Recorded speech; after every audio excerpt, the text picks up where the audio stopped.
नमस्कार, मी श्रीकांत उमरीकर. आपण पाहतात अॅनालायझर लोकनीती. लाईक करा, शेअर करा, सबस्क्राईब करा.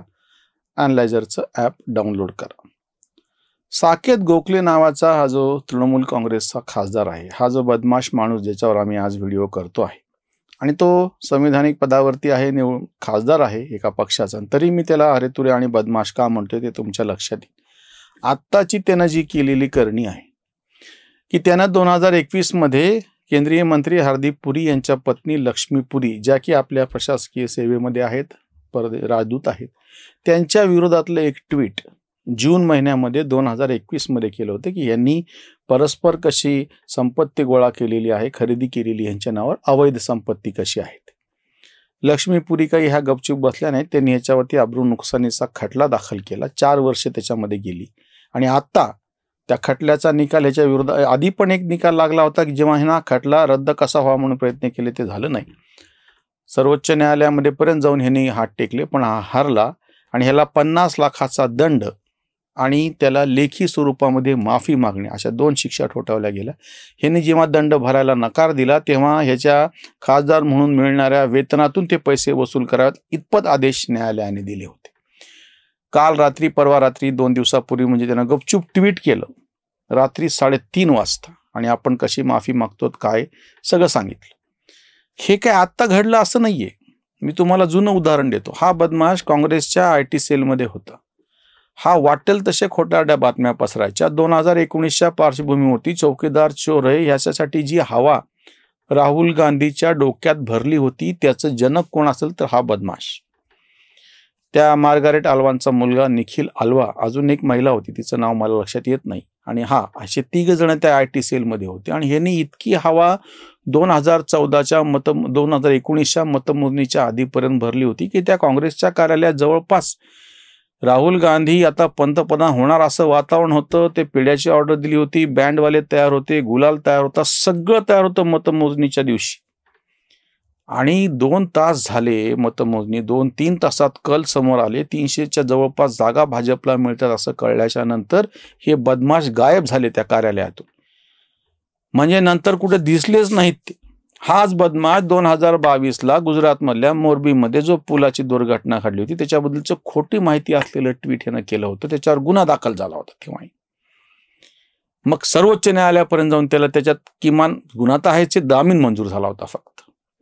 आता ह्या प्रकरणामध्ये असाच बदमाशपणा ह्यानं केला आणि ह्यांची ती स्ट्रॅटेजी कशी आहे तुम्ही लक्षात घ्या. आम्ही जे फेक नॅरेटिव्ह म्हणतो ना, परत परत खोटा विमर्श.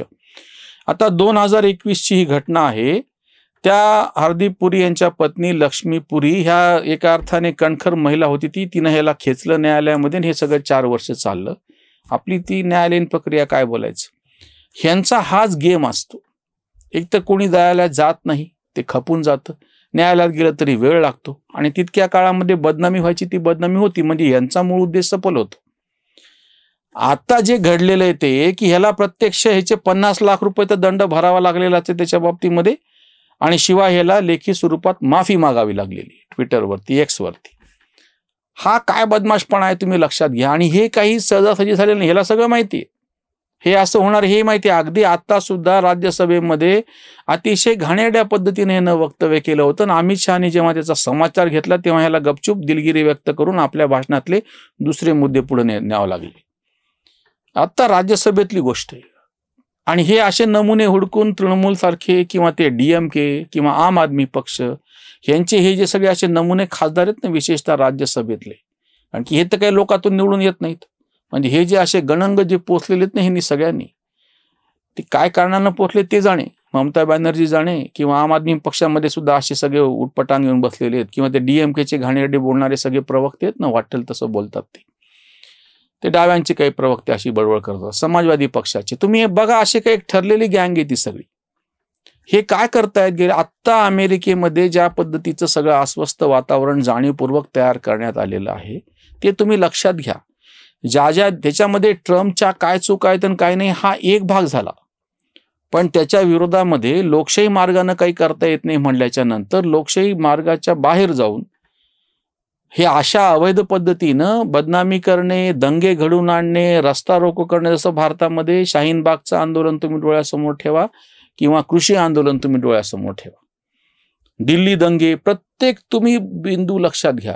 म्हणजे ह्यांची स्टाईल कशी आहे माहिती आहे का? हे साकेत गोखले सारखे बदमाश वाटेल तसं काहीतरी ट्विट करणार. त्या बाकीच्या सुप्रिया सिन्हे सारख्या त्यांच्या खासदार, त्यांच्या प्रवक्त्या किती कशा पद्धतीने हे बोलतात, त्यांची भाषा कशी आहे तुम्ही बघा. दुसरा मार्ग असतो हे कोर्टबाजी करणार.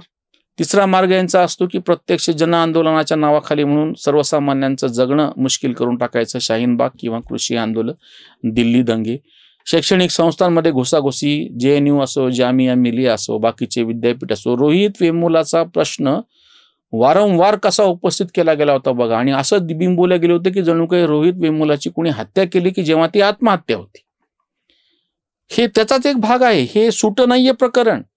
आज जसं मीनाक्षी लेखींनी राहुल गांधीला कोर्टामध्ये खेचून चौकीदार चोरे प्रकरणामध्ये नाक रगडून माफी मागायला लावलेली होती, किंवा सेंट्रल विस्टाच्या प्रकरणामध्ये इतक्या वर्षातून 5-5 वेळा याचिका दाखल केल्याच्या नंतर त्यांना फटका बसला आणि दंड लावला होता सुप्रीम कोर्टाने. हे परत लक्षात घ्या यांचे कसं स्टाईल आहे ती काम करायची. तिकडं राजकीय दृष्ट्या अपयश आलं ना, आणि आता माहीत झालेलं ना, ते ह्याने सोशल मीडियासाठी काम केलं. काँग्रेसच्या कळलं की राहुल गांधीचं काही होऊ शकत नाही, लगेच उडी मारून इकडे त्या तृणमूल काँग्रेसकडे. त्यांना काहीतरी त्यांना दिल्लीमध्ये त्यांचे सगळे बाकीच्या गोष्टी सांभाळण्यासाठी कोणीतरी लागत असणार आहे. त्या सगळ्या भानगडीमध्ये ह्या त्याच्या गळाला लागला.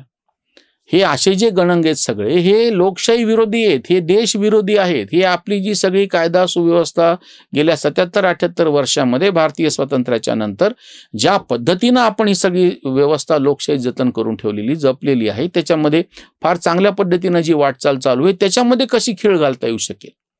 अराजक निर्माण करणे म्हणजे त्याला खेळ बिगाड सकणे की ताकद असं जे म्हणतात, हे स्वतः तर काहीच करू शकत नाहीत. साकेत गोखले सारख्या बदमाश प्रवृत्ती ते काम करतायत. अजून एक यांची स्टाईल आहे जी आता आपल्याला सिंदूरमध्ये दिसली. ह्याच्यामध्ये ते त्याच प्रश्नावरती हा घाणेरडा साकेत गोखले राज्यसभेत बोलला होता आधीच्या. आणि आता जेव्हा मी तुम्हाला आत्ताच सांगतो ही गोष्ट, जेव्हा केव्हा आता संसदेचं पावसाळी अधिवेशन सुरू होईल ना, तेव्हा ते डेरेक ओब्रायन असो किंवा बाकीचे त्या तृणमूलमधले जे अशी सगळे हे धिंगाणा करणारी ब्रिगेड आहे ना, त्याच्यामध्ये हा पण असणार आहे बदमाश साकेत गोखले. म्हणजे तो आता बोलेल. हे सगळे तुम्ही एरवी टीव्ही डिबेट बघा, काही बघा, ज्या पद्धतीचं हे बोलतात, ज्या पद्धतीचा खोटारडेपणा करतात. मोदींवरती काय वैयक्तिक आरोप वगैरे एक भाग झाला, पण ठरून मोदीचं मंत्रिमंडळ त्यांची प्रतिमा हनन कसं करायचं की त्याच्यातलं हे लक्ष्मीपुरींचं ताजं आत्ताचं उदाहरण आहे. आणि त्याहीपेक्षा भयानक काय असतं माहिती का, की ह्यांना सपोर्ट करणारी सिस्टीम. ह्यांनी ट्विट केलं की ते ट्विट रिट्विट करणे, आता त्याला एक्स म्हणतो आपण. म्हणजे ही जी माहिती आहे हरदीप पुरीच्या पत्नींच्या बाबतीतली, ही आता 4 वर्ष ते सगळा खोटारडेपणा चालला ना. मी तर काय म्हणतो माहिती का, जेव्हा असे खटले दाखल होतात ना, तेव्हा जशी शिक्षा या बदमाश साकेत गोखलेला झाली, तशा पद्धतीची काही ना काहीतरी शिक्षा हे सगळं ह्याचं ट्विट पुन्हा हे करणाऱ्या, रिट्विट करणाऱ्यांना पण झाली पाहिजे. ही सगळं पसरणाऱ्यांना पण झाली पाहिजे. म्हणजे ही जी इकोसिस्टीम काम करते ना, हे एक कोणीतरी खोटं बोलायचं की लगेच बाकीचे सगळे ते उचलणार आणि ती बोंब सुरू करणार. हाच बदमाश काय म्हणला होता, माफीला समांतर शब्द म्हणजे स्वातंत्र्यवीर सावरकर. ह्याचं ट्विट आहे हे, या घाणेरड्याचं. एकदम कुठून विषय समोर आला हो सावरकरांच्या माफीचा.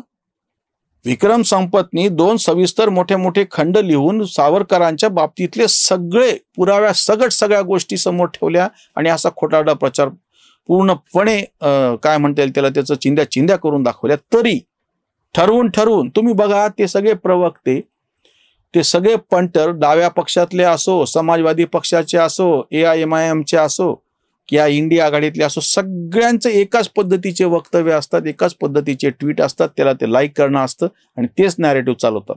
का? त्याच्यासाठी हे असे जे बदमाश आहेत ना, खोटं काहीतरी काढणार. हरदीप पुरीच्या पत्नीच्या बाबतीमध्ये यापूर्वी ह्यानं जे पद्धतीचं ट्विट केलेले आणि त्याचे संदर्भ देऊन कितीतरी प्रवक्ते ते बोलत राहिलेले आहेत. ही ह्यांची पद्धत आहे. हे असे जे सगळे बदमाश आहेत त्यांच्यावरती कायद्यानं शिक्षा तर झालीच पाहिजे. राजकीय दृष्ट्या सुद्धा यांना नेस्तनाबूत केलं पाहिजे. त्याहीपेक्षा जनसामान्यांनी अशा लोकांची बिलकुल त्यांना पूर्णपणे बेदखल करून त्यांची जागा समाजामध्ये काय ते दाखवून दिलं पाहिजे. हे फक्त पक्षीय द्वेषातून झालेलं नाहीये. ती एक वेळ चालेल तुमचा राजकीय द्वेष काय ते, पण हे तुम्ही ह्या व्यवस्थेच्या विरोधी, लोकशाहीच्या विरोधी आणि मुख्यतः देशविरोधी पण जेव्हा जाता ना, तेव्हा अशा लोकांना सगळ्याच पातळीवरती शिक्षा होणं आवश्यक आहे. इथेच थांबूयात. धन्यवाद.